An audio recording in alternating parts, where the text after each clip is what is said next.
Wala namang effort talaga eh.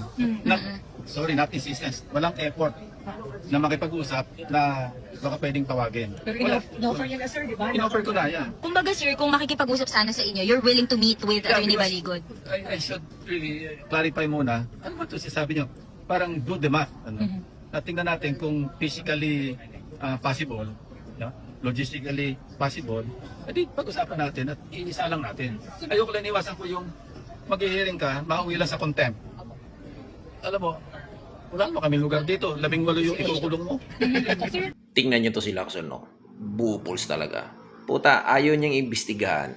Ayaw niyang papuntahin yung 18 Marines sa Senado. Samantala, yung mga nagnakaw ng pera ng milyon-milyon ay inimbitahan niya sa Senado para imbestigahan.